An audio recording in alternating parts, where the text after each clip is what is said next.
Welcome back to your channel Tripitaka. आज हम लोग शुरू करने वाले हैं मौर्यन डायनेस्टी। अब यहाँ पे मौर्यन डायनेस्टी जो है, मौर्यन एम्पायर लिखा हुआ है।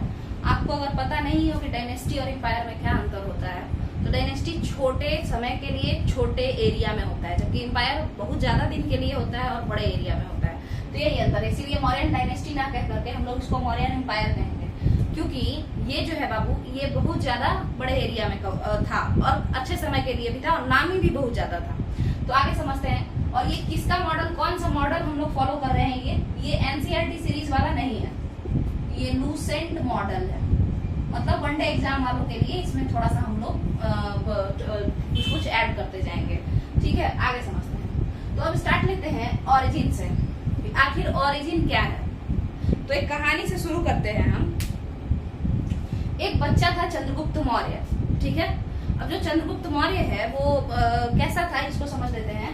कि एक इंसान चाणक्य के बारे में कौन नहीं जानता है। तो कौटिल्य को क्या था, आप लोग सब लोग जानते होंगे कि कौटिल्य एक बार धनानंद के पास गए थे और वहां पे उनका मतलब इज्जत नहीं हुआ उस तरीके से। तो इस तरीके से ही आगे चल के वो सोचे कि हम एक अखंड भारत का निर्माण करेंगे, जिसका राजा बहुत ही सही होना चाहिए। जिसका राजा कैसा होना चाहिए? तो काफी लॉयल होना चाहिए। किसके लिए? जनता के लिए। ठीक है, तो आगे समझते हैं। तो चंद्रगुप्त मौर्य उनके शिष्य थे, तक्षशिला में वो पढ़ाई किया करते थे। कौटिल्य उनको कहाँ से लेकर के गए थे? तो परिशिष्ट परवाना। परिशिष्ट परवाना क्या है? हेमचंद्र सूरी के द्वारा लिखा गया एक बुक है, ठीक है। जैन लिटरेचर में आता है, ये जैन साहित्य में आता है। ये हेमचंद्र सूरी के द्वारा लिखा गया ये बुक है। देखिए, पीछे से जो भी आवाज आता है उसके लिए हम कुछ नहीं कर सकते हैं, तो उसके लिए सॉरी, आप लोग उसी तरीके से उसको बेयर कीजिए। तो हम क्या बता रहे थे कि जैन लिटरेचर में एक परिशिष्ट परवाना है, जो कि बुक है, ठीक है। लिटरेचर माने साहित्य होता है, तो बुक ही है। वो परिशिष्ट परवाना हेमचंद्र सूरी ने लिखा है और वो बायोग्राफी है किसका? चाणक्य का। किसका बायोग्राफी है? चाणक्य का। तो उसमें उन्होंने लिखा है कि जो चंद्रगुप्त मौर्य था, तो वो एक पीकॉक टेमर, एक मोर पालने वाला का नाती था, ठीक है। यानी इनके पापा कौन थे इसका तो नहीं पता। हाँ, मम्मी जो थी वो पीकॉक टेमर के मुखिया का, पीकॉक टेमर ग्रुप था, उसके मुखिया का नाती था। और ये रहते कहाँ थे? तो नेपाल के तराई क्षेत्रों में। मतलब आप लोग कह सकते हैं कि बिहार का जो बिहार और नेपाल के बॉर्डर के पास तराई रीजन है ना। तराई रीजन क्या होता है? तो उसके लिए तो हम ज्योग्राफी में बताएंगे ही बताएंगे, जब हम ज्योग्राफी का सीरीज स्टार्ट करेंगे।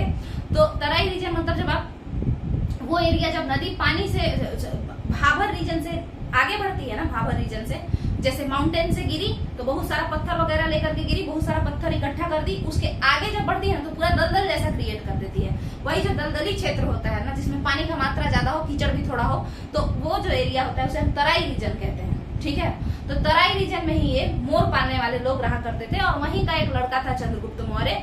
और चाणक्य ये देखते हैं कि वो बच्चा एक गेम खेल रहा था फॉरेस्ट में, जंगल के बीच में अपना एक गेम खेल रहा था, जिसमें वो खुद को राजा डिक्लेयर किया था और बड़े अच्छे से लीड कर रहा था वो सबको। तुम ये काम करो, तुम ऐसे करो, और सबका मदद कर रहा था आगे। मतलब लीडर, देखिए लीडर दो तरीके से काम करवा सकता है। एक तो हम ऐसे करवा सकते हैं कि हम खुद पीछे बैठ जाएं और सबको गाइड कमांड देते रहे, ऑर्डर देते रहे। और एक कैसे करवा सकते हैं कि हम भी साथ मिलकर के काम करें और साथ के साथ ऑर्डर भी देते रहे, मतलब गाइड करें। तो चंद्रगुप्त मौर्य कुछ उसी तरीके से गेम खेल रहे थे। चाणक्य को ये देख करके लगा कि ये जो बच्चा है ना चंद्रगुप्त मौर्य, ये रूलर बनने लायक है, किंग बनने लायक है, और वो उसको लेकर के चले आए। तो कुछ इसी तरीके का कहानी है, ठीक है। अब ये एक पीकॉक टेमर के बच्चे थे, चंद्रगुप्त मौर्य पीकॉक टेमर के नाती थे। तो बताइए कि क्या चाणक्य रॉयलिटी में बिलीव करते थे? रॉयलिटी जैसा कोई कॉन्सेप्ट, जैसे कि क्षत्रिय ही होना चाहिए, राजपूत ही होना चाहिए, रॉयल ब्लड का कॉन्सेप्ट। आपको पता है अरस्तु जो थे, अरस्तु यानी अरिस्टोटल, वो पता है बाबू, वो कहते थे कि जो रूलर होगा ना, जो राजा होगा, वो हमेशा क्या होगा?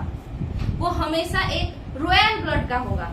मतलब राजा का ही बेटा राजा बन सकता है। सबके पास इतना दिमाग नहीं है कि कोई राजा बन जाए, ठीक है। तो अरस्तु का ऐसा माइंडसेट था, मगर चाणक्य का ऐसा माइंडसेट बिल्कुल नहीं था। और ये उनके बातों से नहीं, उनके हरकतों से पता चलता था, ठीक है। ये उनके बातों से नहीं। क्यों? क्योंकि एक पीकॉक टेमर के बच्चे में भी अगर राजा बनने का क्वालिटी होगा तो चाणक्य उसको लेकर के तक्षशिला तक पहुंचा दिए। और उसके बाद देखिए आप साथ देते देते उसको एक राजगद्दी तक पहुंचा दिए, ठीक है। तो इस तरीके से इनका ये है। अब ओरिजिन जो है, यहाँ पे देखिए यहाँ पे 321 ईसा पूर्व, बीसी होगा ये, बिफोर क्राइस्ट, है ना। तो 321 ईसा पूर्व जो है वहाँ पे पीकॉक टेमर जैसे मोर पालने वाले जो लोग हैं ना, तो उन्हीं को कहते हैं यहाँ पे चंद्रगुप्त मौर्य। इसी नाम पर, मोर पालने वाले के नाम पर ही यहाँ पे इनका जो टाइटल है वो मौर्य पड़ा, ठीक है। मोर पालते थे ये लोग, इसी वजह से इनका टाइटल मौर्य है, ठीक है। अब देखिएगा तो ओरिजिन जो है वो 321 ईसा पूर्व में हुआ, ठीक है। क्यों? क्योंकि ये जन्म लिए 321 ईसा पूर्व में, क्या ऐसा कह रहा है? नहीं, हम लोगों को नहीं पता है इनका जन्म कब हुआ, है ना। मगर हम ये जानते हैं कि 321 ईसा पूर्व से ये इनका जो जन्म है अपने कर्म भूमि पर जन्म हुआ, यानी काम के क्षेत्र में इसी समय ये एक्टिव हुए। तो हुआ क्या है इसको समझते हैं। तो चंद्रगुप्त मौर्य नाम बता दिए, ये सब बता दिए। देखिए चंद्रगुप्त मौर्य का जो लड़ाई हुआ सबसे पहली बार धरानंद से, नंदा डायनेस्टी के धरानंद से। उससे पहले आया था सिकंदर बोला कि मतलब अटैक किया, यहाँ पे तक्षशिला तक पहुंच गया। अब तक्षशिला का भी कहानी हम थोड़ा सा बता देते हैं। एक राजा हुआ करता था आम्भिक, ठीक है। बहुत ही अय्याश टाइप का राजा था वो, मतलब अजीब सा, ठीक है। उसको अपने प्रजा से कोई लेना देना नहीं था, है ना। बस ऐसे ही मतलब वाइन और मतलब होता है ना, शराब पी रहे हैं, लड़की रखे हुए, उस टाइप का अजीबो गरीब इंसान था वो, ठीक है। तो यहाँ पे क्या हुआ कि वो रूलर पे अटैक हुआ। आम्भिक ही राजा था वहां का, कहाँ का? तक्षशिला का राजा था वो। उस पे अटैक हुआ और वो सीधे सरेंडर कर दिया, दे दिया। फिर पोरस से लड़ाई हुआ, हालांकि पोरस हार गए, ठीक है, मगर सिकंदर से वो लड़े, ठीक है। अब अगला जो स्टेप था सिकंदर का, वो ब्यास नदी को पार करके कहाँ आना था? ये पटना यानी मगध आना था। सीधे समझिए तो मगध क्षेत्र में एंट्री लेना था। तो इसी बात पे चाणक्य गए वहां बताने के लिए धनानंद को, और बेइज्जत होकर के वापस आ गए, ठीक है। हालांकि चाणक्य और चंद्रगुप्त मिल करके थोड़ा सा तिग्रमबाजी किए और उन लोगों को वापस किए। अफवाह फैलाया गया कि व्यास नदी में प्रकोप है, जो भी इसको पार करेगा वो पेट दर्द से मर जाएगा, इस तरीके से मर जाएगा, है ना। तो उस तरीके से ये लोग किसी तरीके से भारत को बचाएं, भारत पे अटैक होने से बचाएं। तो ये हो गया। अब बात कर लेते हैं कि ओरिजिन जो है, तो कई सारा लिटरेचर है। जैन इनको क्या कहेंगे? चंद्रगुप्त मौर्य को जैन क्या कहेंगे, खुद बताइए। तो जैन धर्म को ये माने थे, जैन धर्म को ये क्या करते थे, बाद में चंद्रगुप्त मरते वक्त जो है जैन धर्म को अपना लिए थे। तो जैन लिटरेचर ये कहता है कि चंद्रगुप्त क्षत्रिय थे, महान थे, मतलब वही कि रॉयल थे, रॉयल ब्लडेड थे।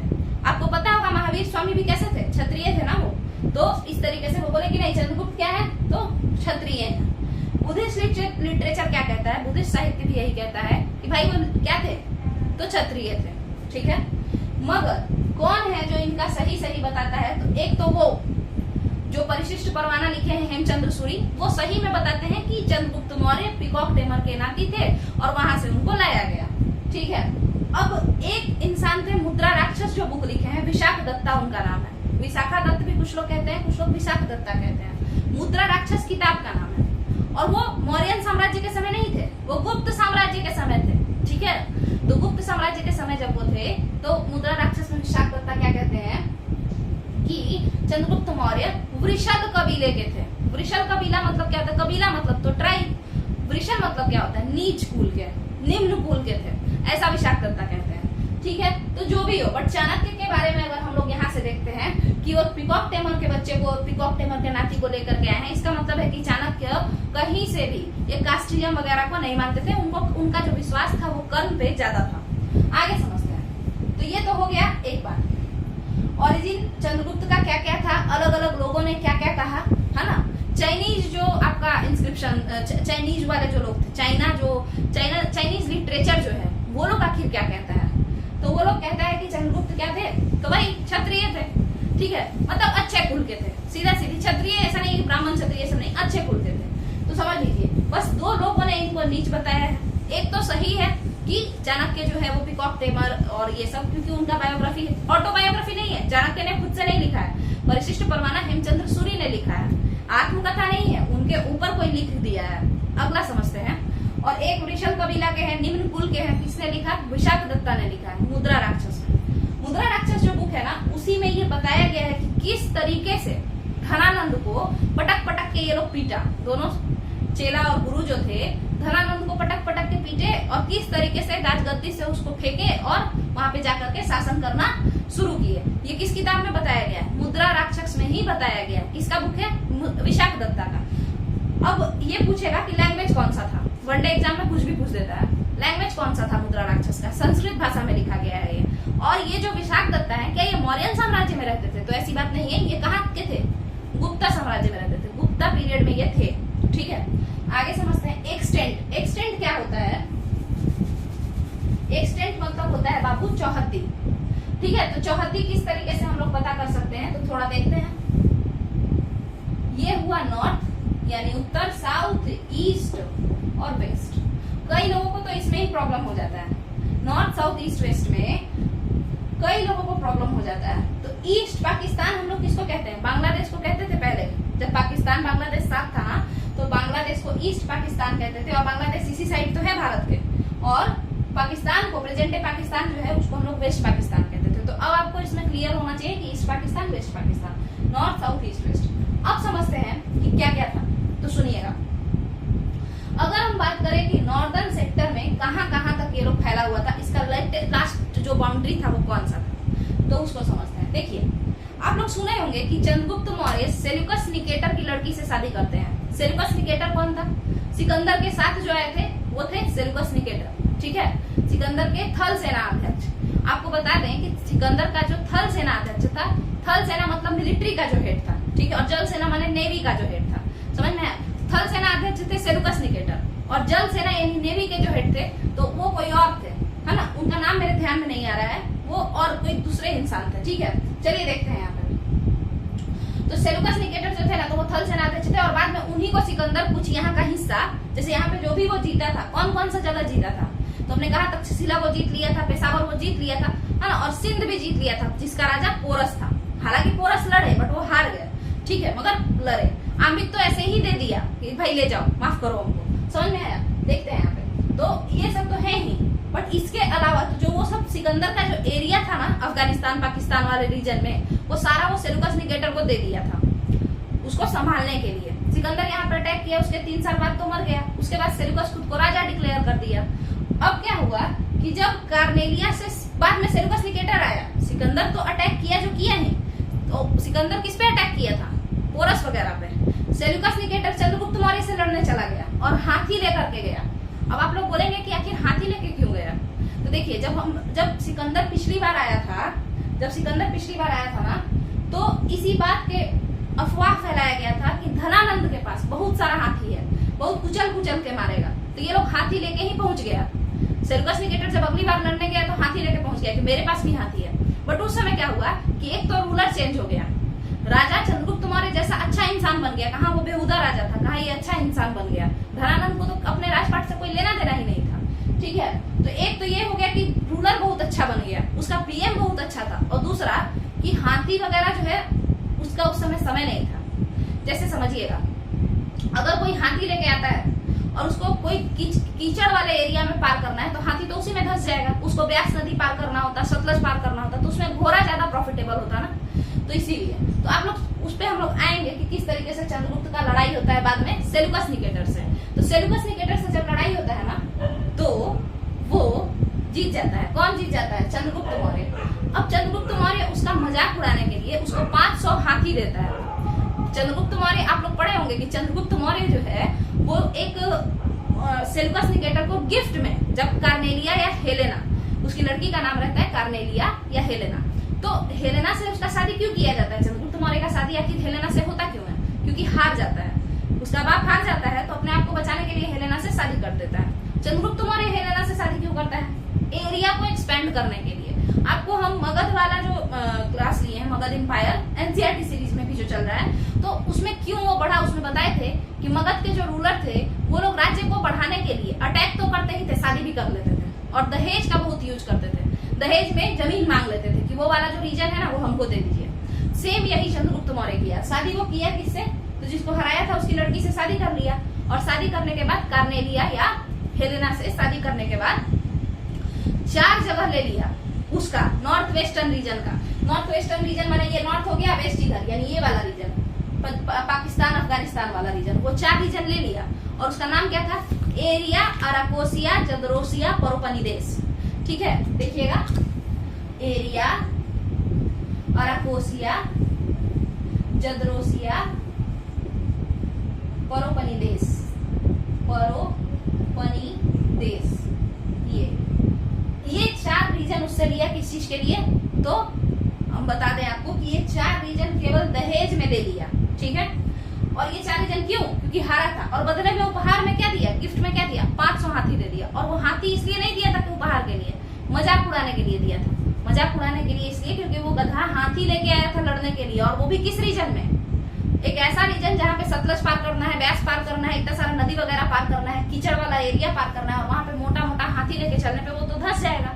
और क्यों लाया था सेल्यूकस निकेटर हाथी, क्योंकि उसको ऐसा लगा कि पुराना जो जब धनानंद के पीरियड में यही हल्ला था ना, तुम लोगों के पास हाथी बहुत ज्यादा है, कुचल कुचल के मारेगा वो लोग, भागो यहाँ से तुम लोग, ठीक है। तो उसको लगा कि ठीक है भाई हाथी लेके चलते हैं, तो यही कारण था। तो मजाक के तौर पर चंद्रगुप्त मौर्य सरकास्टिक वे में उसको क्या दिया, व्यंग्यात्मक ढंग में उसको हाथी दिया, 500 हाथी, और उसके बदले लड़की लिया उससे और ये रीजन लिया, ठीक है। अब देखिए अभी जो प्रेजेंट डे में है इसका नाम, एरिया का नाम है हेरात। उसी तरीके से ये परोपनिदेश जो है, परोपनिदेश जो है ये काबुल है, ये अराकोशिया है, ये कांधार है। कांधार कहाँ है, अफगानिस्तान में है। हेरात कहाँ है, अफगानिस्तान में है। आप लोग पढ़ेंगे जब मुगल सल्तनत, तो मुगल सल्तनत में इस हेरात का बहुत बड़ा रोल रहेगा, हेरात का, समरकंद का, ये सब बहुत बड़ा सिटी था अफगानिस्तान का उस समय। चलिए, तो ये काबुल हो गया परोपनिदेश, ठीक है। और जदरोसिया, जदरोसिया, जदरोसिया माने ये बलूचिस्तान है। बलूचिस्तान कहाँ है, पाकिस्तान में है, पाकिस्तान के मकरान कोस्ट में। पाकिस्तान का जो रीजन है, पाकिस्तान का मकरान कोस्ट वाला रीजन, सिंध पार करके, कराची पार करके उस साइड बलूचिस्तान है। तो ये सब ले लिया। तो हम एक बात में ये भी कह सकते हैं कि अफगानिस्तान और पाकिस्तान ले लिया, कह सकते हैं कि अफगानिस्तान का कुछ रीजन और पाकिस्तान का कुछ रीजन ले लिया। तो दहेज में अफगानिस्तान और पाकिस्तान लिया। तो अब आप बता सकते हैं कि नॉर्दर्न रीजन जो था, इसका नॉर्दर्न एक्सटेंशन कहाँ था, यही था। नॉर्दर्न एक्सटेंशन कहाँ था, यही था, ठीक है। तो ये हो गया। अब बात करते हैं कि साउथ में कहाँ था। तो साउथ में आप लोग पढ़ेंगे प्रचामतमा स्टेट कहा गया है, प्रचामतमा, केरल को, ठीक है।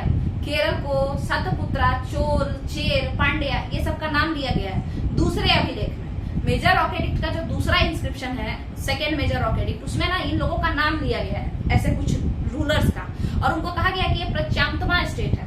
प्रचामतमा मतलब होता है अंत वाले, 5 अंत वाले, बॉर्डरिंग स्टेट। तो जो बॉर्डरिंग स्टेट है वो तो मेरे अंदर नहीं आएगा। जैसे अगर हम कहें कि नेपाल और बिहार जो है, तो नेपाल के बारे में हम कहेंगे कि वो बाहर का है, वो बाहर का है, नेपाल बाहर का है, भूटान बाहर का है, तो यानी मेरा नहीं है वो, ठीक है। तो केरल वगैरह ये सब पे मौर्य साम्राज्य का राज नहीं था। तो साउथ में कहाँ तक था, कर्नाटक तक था। तो साउदर्न रीजन, जो साउदर्न एक्सटेंशन है वो कहाँ है, कर्नाटक। आपको पता होगा श्रवण बेलगोला चले गए थे चंद्रगुप्त मौर्य, तो इसका मतलब है उनका रीजन होगा तभी तो गए होंगे, ऐसे ही थोड़े भटकते फिरेंगे राजा। तो कर्नाटक चले गए थे ये। और आपको ये भी पता होगा संगति कर्नाटका में मेजर रॉक एडिक्ट मिला है, एक बृहत शिलालेख मिला है यहाँ पे कर्नाटका सन्नति में, ठीक है। आगे समझते हैं। ईस्ट में हम लोग देखते हैं बंगाल के महास्थान, महास्थान ऑफ बंगाल, ये एक जगह है, महास्थान बंगाल में, पश्चिम बंगाल में है। तो ये जो महास्थान बंगाल है, ये वाला यहाँ पे ईस्ट में, ये इसका ईस्टर्न मोस्ट बाउंड्री था, किसका, मौर्यन साम्राज्य का। और वेस्टर्न मोस्ट बाउंड्री कौन सा था, वेस्टर्न मोस्ट बाउंड्री कौन सा था। तो आप इधर से ऐसे भी देखिए तो बलूचिस्तान हम लोग कह सकते हैं, क्योंकि बलूचिस्तान ऊपर नहीं है, अफगानिस्तान हम लोग का ऊपर है, पाकिस्तान तो नीचे है ना, मतलब पाकिस्तान गुजरात तक तो आ ही जाता है ना, गुजरात पाकिस्तान बॉर्डर नहीं शेयर करता है। देखिए यहाँ पे पाकिस्तान ना 4 लोगों से बॉर्डर शेयर करता है, और उसका हम एक ट्रिक बनाए हैं, पगला राज, ठीक है। तो पगला राज, प से पंजाब, ग से गुजरात, ला से लद्दाख, राज से राजस्थान। तो लद्दाख एक क्या है, यूनियन टेरिटरी है, तो एक यूनियन टेरिटरी और 3 स्टेट से, तो यानी गुजरात से तो बॉर्डर शेयर करता है पाकिस्तान। तो वेस्टर्न मोस्ट बाउंड्री इंडिया का अभी कौन है, गुजरात है, और उस समय बलूचिस्तान था, क्योंकि बलूचिस्तान तो वो, बलूचिस्तान का पुराना नाम जदरोसिया था, तो बलूचिस्तान तो वो दहेज में ले ही लिया था ना, तो इसीलिए वेस्टर्न मोस्ट बाउंड्री बलूचिस्तान या जदरोसिया। तो यहाँ तक का ये हो गया कि एक्सटेंशन क्या है। अब हम लोग सोर्सेज के बारे में बात करेंगे। सोर्सेज हर बार हमको बताना पड़ रहा है, तो फिर इसमें भी हम समझा ही देते हैं थोड़ा सा सोर्सेज को, क्या कहते हैं, कैसे होता है, देखते हैं। देखिए लिटरेरी सोर्सेज, सोर्स मतलब क्या होता है, तो सोर्स मतलब होता है कि अगर हम किसी चीज को देख करके किसी के बारे में जान जाते हैं, तो हम कहते हैं कि ये सोर्स है मेरा।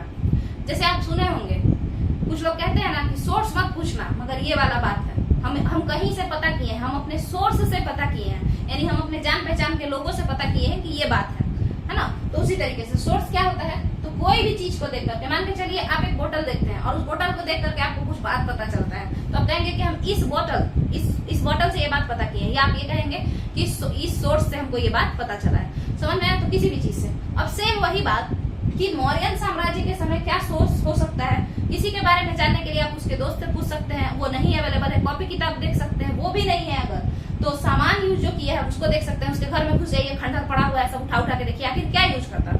सेम यही बात है।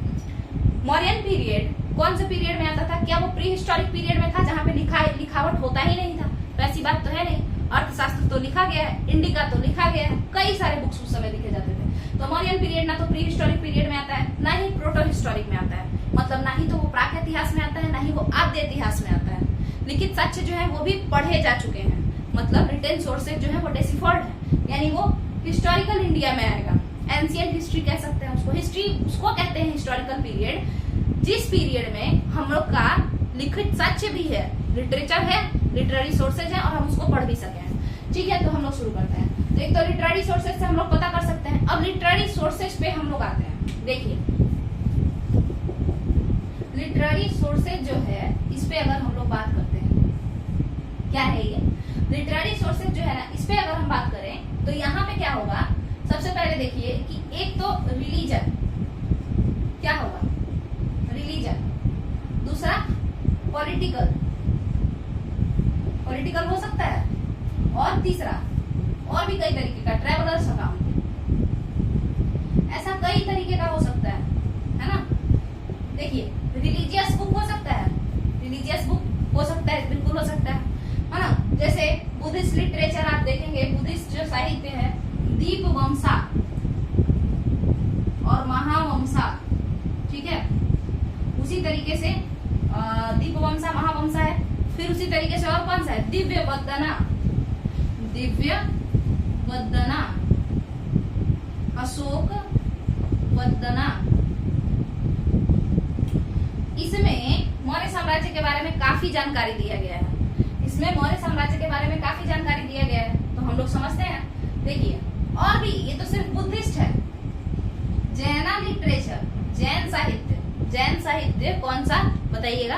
तो जैन साहित्य में परिशिष्ट परवान का हम नाम लिए थे, जो हेमचंद्र सूरी लिखे हैं, वो एक जैन साहित्य है। क्यों आखिर उसमें मौर्य के बारे में बात है, ये चाणक्य के बारे में बात है? क्योंकि आपको पता होगा कि चंद्रगुप्त मौर्य बाद में क्या हो जाते हैं, जैन बन जाते हैं, ठीक है। और कौन से भद्रबाहु के साथ जाता है चंद्रगुप्त मौर्य, कहाँ श्रवण बेलगोला। तो आपको क्या लगता है कि वो कैसे जाता होगा? क्या वो श्वेतांबर बन के जाता होगा या दिगंबर बन के? दिगंबर वे लोग थे जो नग्न रहते थे, श्वेतांबर वे लोग थे जो कपड़ा पहनते थे। अच्छा, तो दो क्वेश्चन, चंद्रगुप्त मौर्य भद्रबाहु के साथ गए थे, भद्रबाहु कैसे थे? दिगंबर थे। उनका झगड़ा ही स्थूलभद्र से इसी बात पे हुआ था कि हम नंगे रहेंगे, नग्न रहेंगे, हम अच्छे से फॉलो करेंगे जैना रिलीजन को, ठीक है। तो इसका मतलब है कि चंद्रगुप्त मौर्य अपने अंतिम दिनों में नंगे रहा करते होंगे, क्योंकि वो किसको मानते थे? भद्रबाहु को। वो कौन सा रिलीजन फॉलो कर रहे थे? जैना। बट जैन रिलीजन का कौन सा हिस्सा? दिगंबर वाला हिस्सा। तो वो नग्न रहते थे, ठीक है। आगे समझते हैं। तो अच्छा, आपको बता दें कि जो महावीर स्वामी थे वो भी क्लोथ नहीं पहनते थे, कपड़ा उनको पहनना पसंद नहीं था। ये पावापुरी में उनका उस तरीके का बहुत सारा मूर्ति बनाया है, पावापुरी बिहार में है। चलिए अगला समझते हैं। तो ये तो हो गया ये। उसके अलावा बुद्धिस्ट लिटरेचर के बाद जैन लिटरेचर परिशिष्ट परवाना जो हेमचंद्र सूरी लिखे हैं। उसी तरीके से अगर हम बात करें वायु पुराण का, क्योंकि वैदिक लिटरेचर का बात करेंगे ना हिंदुइज्म वाले में, तो वायु पुराण की अगर हम बात करें तो उसमें बिंदुसार के बारे में है, भद्रसार उनको कहा गया है। फॉरेनर्स अकाउंट जैसे जस्टिन वगैरह लिखे हैं। जस्टिन जो है वो एंद्रोकोतस कहते हैं चंद्रगुप्त मौर्य को, कुछ लोग उनको सैंद्रोकोतस कहते हैं, ठीक है। उस पे भी आएंगे। तो फॉरेनर्स अकाउंट वो हो गया, कोई इंसान घूमने आया, ठीक है, ट्रैवलर, और वो भी कुछ लिख दिया। जैसे समझिए इंडिका, मेगास्थनीज जो लिखा, तो वो भी किताब ही हुआ ना। तो उसमें जो लिखा हुआ है उसमें वो लिखा है कि जो पाटलिपुत्र है वो काफी, उसको पाटलिपुत्र को तो मेगास्थनीज पाटलिपुत्र कहते ही नहीं है, पलिंपोथरा कहते हैं। और सबसे हंसी का बात अगर हम लोग देखें, सबसे यूनिक बात, क्योंकि मेगास्थनीज कैसे एरिया में रहते थे? सिटी में रहते थे, है ना, शहर में, बस राजधानी के अंदर महलों के बीच में। आपको पता है मेगास्थनीज को सेल्यूकस निकेटर भेजे थे, ये इंडिका किताब का नाम है, इसके राइटर है मेगास्थनीज। इनको सेल्यूकस निकेटर भेजे थे अपनी लड़की का ख्याल रखने के लिए, और ये एम्बेसडर थे, राजदूत थे किसके, सेल्यूकस निकेटर के, जो पाटलिपुत्र में रहते थे। तो मेगास्थनीज हमेशा हेलेना के अगल बगल ही घूमते रहते थे, कैपिटल सिटी में ही रहते थे। तो उनको ऐसा लगता था कि जो मौर्य साम्राज्य है तो वहां पे दास प्रथा नहीं है, ठीक है, दास प्रथा है ही नहीं, स्लेवरी नहीं है यहाँ पे, जबकि था, ठीक है, स्लेवरी नहीं है जबकि था। चलिए आगे। तो इंडिका में इस तरीके का बात है। उसके अलावा वो कहते थे कि पलिंगबोथरा, अब पलिंगबोथरा वो किसको कहते थे, पाटलिपुत्र को। तो कहते थे ना कि पलिंगबोथरा जो है वो काफी बड़ा है, यहाँ के रूलर बहुत ही मतलब महान है। और क्या क्या है, तो ये पैरट वो बताते हैं कि इन्फेंट्री यहाँ पे है, इन्फेंट्री मतलब होता है पैदल सेना, है ना, उसी तरीके से घुड़सवार सब है। उसके बाद ट्रेंड महिलाएं हैं, विष कन्या जो दिखाता है हर चंद्रगुप्त मौर्य का कोई भी सीरियल देखिएगा उसमें ज्यादातर विष कन्या वगैरह दिखाता है। और ये जो सर्पेंटोलॉजी है, मतलब विष विज्ञान का जो नॉलेज है, ये चाणक्य को बहुत ज्यादा था। आप लोग सुने होंगे एक कहानी की जो दुर्धरा थी वो खा ली थी उनका खाना चंद्रगुप्त मौर्य का, तो वो मर गई थी, बिंदुसार जब उनके पेट में था उस समय, ठीक है। तो वो सब जो है, क्योंकि चंद्रगुप्त मौर्य को थोड़ा थोड़ा हमेशा क्या दिया जाता था, विष दिया जाता था, चाणक्य देते थे उनके खाना में, उनको पता भी नहीं था मगर देते थे। चलिए आगे समझते हैं। तो दास प्रथा था। और पलिंगबोथरा जो है उसको मेगास्थनीज बताते हैं कि 7 तरह के लोग रहते हैं, 7 तरह के लोग, जैसे आर्टिसंस रहते हैं, मतलब शिल्पकार रहते हैं, पीजेंट्स रहते हैं, मजदूर रहते हैं, फार्मर्स, उसी तरीके से फिलोसोफर्स, ऐसे करके 5-7 लोगों का जाति बनाए थे वो। कास्टिज्म नहीं, काम के आधार पर बांटे थे मेगास्थनीज। पाटलिपुत्र में ऐसे ऐसे लोग रहते हैं। तो इंडिका में ये भी बात किया है। उसके अलावा बोला था कि घुड़सवार ये सब है ही, ट्रेंड महिला सब है, राजा का बॉडीगार्ड बन के रहती है। उसके अलावा ट्रेंड तोता सब है, जो जब राजा का जुलूस निकलता है, जब वो मतलब होता है ना प्रोसेशन निकालता है अपना, तो उसमें उसके सर पे चारों ओर पैरोट, तोता, ट्रेंड तोता उड़ते रहता है। और सब वो तोता जो होता है वो देखते रहता है कहीं से इस पे कोई बांध तो नहीं चलाने वाला है, कोई इसको मारने वाला तो नहीं है, तो इस तरीके से। और 365 कमरा था, और राजा 2 दिन एक कमरा में 2 दिन से ज्यादा नहीं सोता था। ये सब बात हम कहाँ से बता रहे हैं, इंडिका से बता रहे हैं, इंडिका में। अब बात करते हैं कि इंडिका क्या बचा हुआ है, नहीं बचा हुआ है। मेगास्थनीज का लिखा हुआ इंडिका बर्बाद हो चुका है। उसका जो इंडिका का यूज करके स्ट्रैबो नाम के एक लेखक थे, अरियन नाम के एक लेखक थे, प्लूटार्क नाम के एक लेखक थे, इन लोगों ने जो है इंडिका का यूज करके जो भी बात लिखा है इंडिका से ले करके, उनके राइटिंग्स में इंडिका से लिया हुआ ये सोर्स उपलब्ध है। तो हम लोग ऐसा जानते हैं। ये हो गया मेगास्थनीज वाला। इसके अलावा हम लोग देखते हैं कोई ट्रेवलर है तो वो आया, ट्रेवलर ये भी तो हुए ना, तो ये इसी तरीके से हम लोग लिखते हैं। अब बात कर लेते हैं थोड़ा सा इसके बारे में। दीपवंशा महावंशा ये बहुत इंपॉर्टेंट है, ये इतना इंपॉर्टेंट है कि अशोक तक के बारे में बात करेगा ये, ठीक है। पॉलिटिकल में अगर हम लोग देखते हैं अर्थशास्त्र, अर्थशास्त्र जो कि चाणक्य के द्वारा लिखा गया है, ये काफी अलग है, ठीक है। अर्थशास्त्र काफी अलग है। आप लोग सुनते होंगे प्रशस्ति लिखना, प्रशस्ति, प्रयाग प्रशस्ति, वो इंस्क्रिप्शन में आएगा, एडिक्ट्स वगैरह में आएगा, बट प्रशस्ति जो होता है ना वो राजा के प्रशंसा में लिखा जाता है, इसीलिए उसका नाम प्रशस्ति पड़ा है। अप्रेजल किया जाता है, प्रेज किया जाता है किसको, किंग को। और पता है आपको इसमें चमचा ही होता है, सीधे सीधे कहिए तो, वीरों से भी वीर, सबको पैरों तले कुचल देने वाले सम्राट, इस तरीके से। वो उसका मंत्री ही लिखता है राजा का, और मंत्री लिखता है, मंत्री जाकर कहेगा कि गधा राजा है, बेवकूफ है, तो उसको निकाल दिया जाएगा, ठीक है। तो इसीलिए वो अपना रोटी पे तो मतलब लात नहीं मारेगा ना, तो इसीलिए वो ऐसा ऐसा लिखता है। तो प्रशस्ति को जो हिस्टोरियंस है वो कहते हैं कि ये कुछ ज्यादा ही बढ़ा चढ़ा करके लिखा गया है, समझ में आया। तो वो अलग चीज है। बट अर्थशास्त्र में क्या क्या है, देखिए ये क्वेश्चन आ सकता है। अर्थशास्त्र किसने लिखा, कौटिल्य ने। कौटिल्य का और क्या नाम है, चाणक्य और विष्णुगुप्त, ठीक है। विष्णुगुप्त से याद रखिएगा, विष्णु पुराण में मौर्यों के बारे में सबसे ज्यादा जानकारी दिया गया है, ठीक है। विष्णु पुराण में किसके बारे में सबसे ज्यादा जानकारी दिया गया है, मौर्यों के बारे में। चलिए अब समझते हैं अर्थशास्त्र में कितने क्या क्या है। तो 15 अधिकरण है और 180 प्रकरण है। आखिर ये अधिकरण और प्रकरण क्या है, तो सुनिएगा। 15 अधिकरण मतलब होता है चैप्टर्स, अधिकरण मतलब होता है चैप्टर्स, और 180 प्रकरण, ठीक नहीं, अधिकरण मतलब बुक्स। 15 बुक्स है और उसका एक पूरा बाइंड कर दिया, उसको मतलब होता है ना बाइंडिंग, स्पाइरल बाइंडिंग करवा देना, वैसे। तो 15 बुक्स और इन सारे बुक्स में 180 प्रकरण है, मतलब 180 चैप्टर्स है। समझ में आया। ये ज्यादातर वर्ड्स के फॉर्म में है, श्लोक में लिखा गया है, जैसे कहानी के तौर पर अर्थशास्त्र नहीं लिखा गया है, श्लोक के फॉर्म में लिखा गया है। इन 15 बुक जो है ना अलग अलग चीजों को डील करता है। जैसे आपको थोड़ा बहुत बता दें, जो स्टार्टिंग का 2-4 बुक है ना वो सब IAS IPS के बारे में बात करता है। अब आप लोग कहेंगे उस समय IAS IPS होता था? नहीं होता था, मगर राजा के अधिकारी तो होते थे ना। जैसे डेमोक्रेसी में IAS IPS है, उसी तरीके से राजा के अधिकारी, रुक जाओ, राजा के अधिकारी तो होते होंगे ना, तो उन्हीं को हम कह रहे हैं। तो अधिकारी के बारे में है, कैसे राजुक कैसे काम करेगा, कैसे युक्ताज काम करेंगे। राजुक और युक्ता का बहुत बार आप इंस्क्रिप्शन में नाम सुनेंगे। तो आखिर कैसे होगा ये, क्या होते हैं ये, तो कंपेयर कीजिए आज के दुनिया से। तो राजुक जो होता है बाबू वो DM होता है, ठीक है। आज के दुनिया में जो DM होता है उस जमाने में उसको राजुक कहते थे, या राजुका।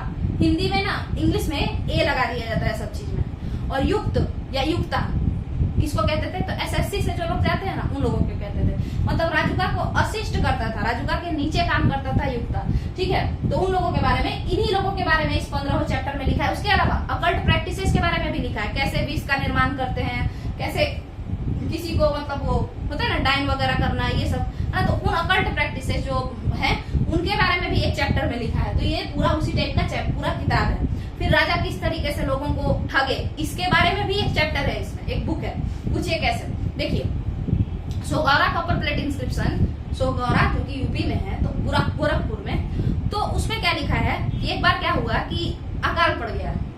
तो अकाल पड़ गया तो उसमें हुआ क्या कि चाणक्य बोले कि भाई पैसा जुटाओ कहीं से, क्योंकि दान तो देना है ना।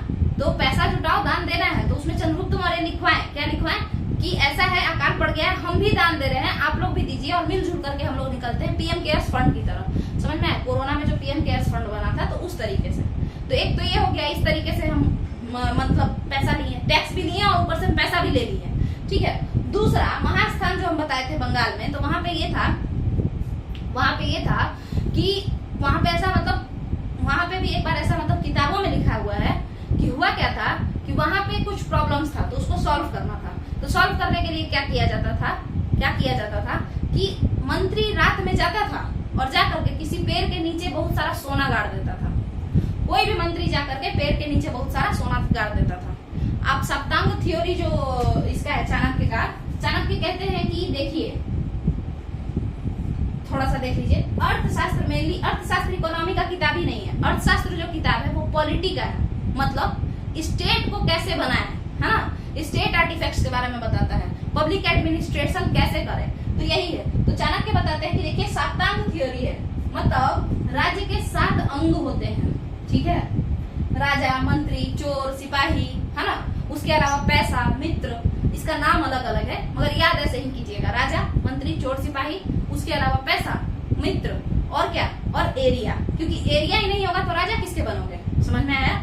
तो वही है। तो पैसा के लिए चाणक्य एक आइडिया बताते हैं कि टैक्स तो अलग से है ही, उसके अलावा और डेवलपमेंट के लिए अगर पैसा चाहिए तो कैसे दे सकते हैं। तो उसपे वो बताते हैं इसी किताब में कि देखिए क्या कीजिएगा कि एक मंत्री को भेज दीजिएगा और भेज करके और वहां पे पैसा जो है वो गड़वा दीजिएगा, क्या, सोना, किसी पेड़ के अंदर, और उस पेड़ के अंदर सोना गड़वा दीजिएगा। और सुबह उठेगा रूलर, राजा, और वो बोलेगा उठ करके कि कल रात हमको सपने में भगवान आए थे और वो बोल रहे थे कि पूरा गरीबी दूर हो जाएगा। वहां पे उस पेड़ के नीचे फलाना जगह पे एक पेड़ है और उस पेड़ के नीचे बहुत सारा सामान गड़ा हुआ है, बहुत सारा सोना गड़ा हुआ है। लोग जाते थे, मंत्री लगाए जाते थे और नौकर चाकर से उसको कोरवाया जाता था, तब उसको खोद करके निकाला जाता था। खोदने के बाद वहां से सामान मिल जाता था। लोग बेवकूफ होते थे, वो लोग मान लेते थे कि हाँ। तो उसके बाद राजा कहता था कि अब जब भगवान ऐसा कहे हैं तो भगवान के लिए एक मंदिर बनवा दिया जाए, भगवान के लिए कुछ अच्छा काम कर दिया जाए, कोई सराय बनवा दिया जाए। सराय मतलब लोगों के जो भगवान के पुजारी है उनके लिए रुकने का जगह बनवा दिया जाए। तो इस तरीके से बेवकूफ बनाया जाता था, बहुत सारा अमाउंट इकट्ठा हो जाता था, समझ में आया। तो इस तरीके से हम लोग कोष को भरते थे, कोष यानी पैसा, ठीक है। यही सब पूरा का पूरा अर्थशास्त्र में 3 पाँच बताया हुआ है, ठीक है। मगर अर्थशास्त्र की खासियत क्या है कि वो राजा को अपने प्रजा के प्रति लॉयल रहने के लिए कहता है। भले ही कई तरीकों से प्रजा से पैसा ऐंठना है, मगर किस लिए ऐंठना है, तो उसी के भलाई के लिए ऐंठना है, ऐसा नहीं कि अपने खाने के लिए ऐंठना है, ठीक है। तो ये हो गया आपका एक किताब जो कि बहुत सारा बात बताया। तो अब बात करेंगे हम लोग इन लोगों के हिस्ट्री के बारे में, मतलब बाप कौन, मम्मी कौन, ये सब चीज हम लोग, पापा कौन थे, मम्मी कौन थे, बच्चा कौन था, यही सब चीज के बारे में हम बात करेंगे। इसको हटा देते हैं। देखिए रिलीजन जो है, बुद्धिस्ट रिलीजन और जो जैन रिलीजन, देखिए बुद्धिज्म जो है वो आखिर मौर्य वंश पे क्यों इतना फोकस किया? क्योंकि अशोक बुद्धिज्म को अपनाए। जैनिज्म आखिर मौर्य वंश पे इतना फोकस क्यों किया? क्योंकि चंद्रगुप्त मौर्य उस रिलीजन को अपनाए, दोनों ही महान शासक हुए, तो दोनों लोग अपना अपना लिखा है। तो बात करते हैं बुद्धिज्म से। जैनिज्म में बहुत ज्यादा बुक नहीं है जो कि लिखा हो उस बारे में, बस एक ही है, परिशिष्ट परवाना ऑफ हेमचंद। मगर बुद्धिज्म में बहुत ज्यादा बात लिखा गया है। तो शुरू करते हैं, स्टार्ट करते हैं हम लोग। थोड़ा सा चंद्रगुप्त मौर्य के बारे में हम बता दिए कि क्या क्या है, बिंदुसार के बारे में देख लेते हैं, उसके बाद हम लोग आएंगे अशोक पे, और अशोक पे ही हम इस वाले पोर्शन को डिस्कस करेंगे। देखिएगा, बिंदुसार जो राजा था वो कैसा था? बिंदुसार जो राजा था आखिर वो कैसा था? तो वो मतलब बहुत आजीवक संप्रदाय को मानता था। आजीवक संप्रदाय कैसा था? तो उसमें लोग नियतिवाद पे भरोसा करते थे, मतलब कि जो नियति में लिखा होगा वही ना होगा, है ना, मतलब किस्मत पे भरोसा करने वाला, कर्म पे भरोसा करने वाले नहीं थे। बिंदुसार ऐसे ही थे। क्यों हम ऐसा कह रहे हैं? क्योंकि वो एक पिंगलवत्स नाम का आदमी रखे हुए थे, फॉर्चून टेलर, एक ऐसा पंडित जो नहीं होता हाथ देख के बताता है, तो वही फॉर्चून टेलर एक पंडित रखे हुए थे जो कि बिंदुसार को बताते थे कि फलाना ऐसे हो जाएगा, फिर वो हो जाएगा, ये हो जाएगा, ये वाला कपड़ा पहनोगे तो वो हो जाएगा। हुमायूं भी ऐसा ही था, आप लोग देखेंगे अकबर का जो पिता था वो भी ऐसा ही था। तो ये हो गया बिंदुसार। तो इनके बारे में कुछ ज्यादा जानना नहीं है। एक छोटा सा बात और बिंदुसार के बारे में यही जानना है कि एक बुद्धिस्ट तिब्बतन क्रॉनिकलर्स थे। तिब्बतन क्रॉनिकल मतलब एक तारानाथ थे, एक लेखक थे, तिब्बत के लेखक थे तारानाथ। वो क्या बोलते हैं बिंदुसार को, ये 16 स्टेट को जीता था, 2 नदियों के, 2 समुद्रों के बीच के 16 राज्यों को जीता था। बिंदुसार के बारे में और वन वर्ड पॉइंट जो है उसको समझते हैं। तो कहते हैं कि बिंदुसार को एक एथनेकस नाम का आदमी था। कौन से नाम का? एथनेकस नाम का आदमी था। वो एथनेकस बिंदुसार को ये कहता था, ये अमित्रघात, अमित्रोकेट्स। बिंदुसार को एथनेकस क्या कहता था? अमित्रोकेट्स।